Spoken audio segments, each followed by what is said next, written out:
Assalamualaikum warahmatullahi wabarakatuh. Bismillahirrahmanirrahim. Alhamdulillahi rabbil alamin. Wabihi nasta'inu ala umuri dunya waddin. Wassalatu wassalamu ala asrafil anbiya'i wal mursalin, wa ala alihi wa sahbihi ajma'in, amma ba'du. Kaum muslimin yang dirahmati Allah, dalam sebuah riwayat diceritakan suatu hari ketika Rasulullah Muhammad sallallahu alaihi wasallam kembali dari melaksanakan salat Idul Fitri. Di tengah perjalanan Rasulullah Muhammad sallallahu alaihi wasallam menjumpai seorang anak laki-laki yang sedang bermain debu dalam keadaan sedih.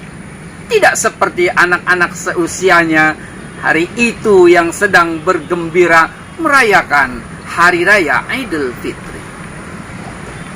Rasulullah Muhammad sallallahu alaihi wasallam pun menghampiri anak kecil itu seraya bertanya, "Wahai anakku, kenapa engkau tidak bermain bersama teman-temanmu di hari raya Idul Fitri ini?"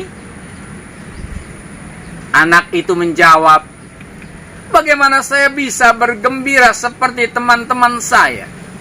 Mereka masih mempunyai kedua orang tua. Mereka ada yang membelikan baju baru. Mereka ada yang memberikan makanan yang enak. Sementara saya tidak mempunyai ayah. Ayahku meninggal saat ikut berperang bersama Rasulullah Muhammad sallallahu alaihi wasallam. Sedangkan ibuku menikah lagi dengan laki-laki lain." Rasulullah Muhammad sallallahu alaihi wasallam pun berkata, "Wahai anakku, maukah engkau menjadikan Fatimah sebagai ibumu, Aisyah sebagai bibimu, Ali bin Abi Thalib sebagai pamanmu, dan aku sebagai ayahmu?" Anak itu terkejut. Dia baru sadar bahwa yang sedang bertanya itu adalah Rasul yang mulia. Dialah Nabi Muhammad sallallahu alaihi wasallam. Maka kemudian anak itu pun menjawab, "Ya Rasulullah, siapakah orang yang tidak menginginkan mempunyai ibu seperti Siti Fatimah, bibi seperti Siti Aisyah, dan paman seperti Ali bin Abi Thalib, serta memiliki ayah seorang Rasul yang mulia? Saya mau ya Rasulullah."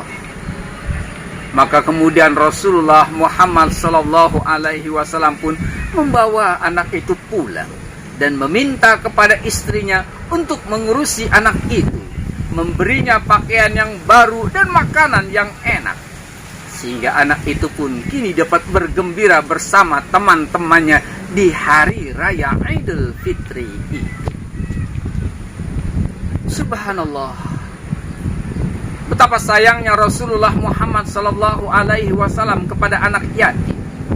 Betapa perhatiannya Rasulullah Muhammad sallallahu alaihi wasallam kepada anak yatim. Karena itu, sebagai seorang muslim, sebagai umatnya Rasulullah Muhammad sallallahu alaihi wasallam, kita diwajibkan untuk saling cinta mencintai antar sesama, saling sayang menyayangi, terutama menyayangi anak yatim yang memang membutuhkan kasih sayang kita sebagai pengganti orang tua mereka, sebagaimana telah dicontohkan oleh Rasulullah Muhammad sallallahu alaihi wasallam. Dalam satu hadisnya, Rasulullah Muhammad sallallahu alaihi wasallam bersabda, "Ana wa katimal yatima fil jannati hakadza."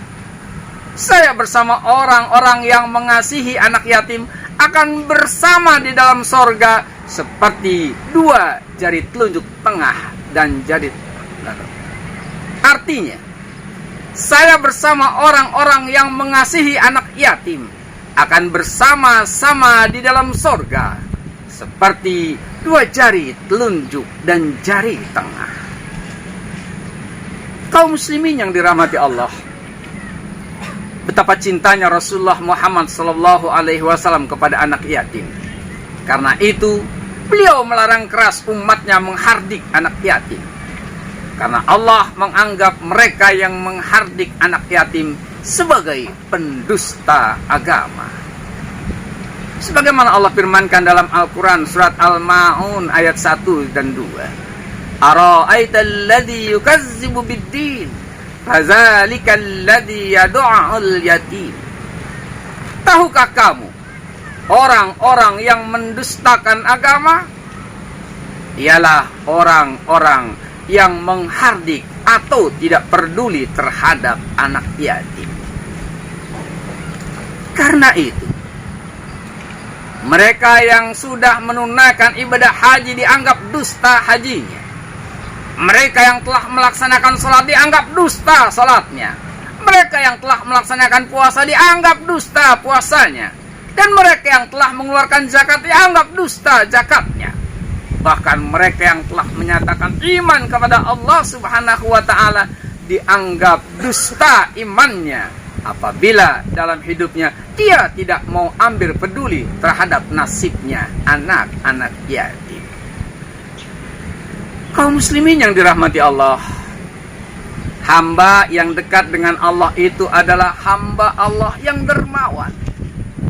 Satu ketika Rasul ditanya oleh sahabat, "Ya Rasul, tunjukkan kepada kami karakter utama orang yang sangat dekat dengan Allah."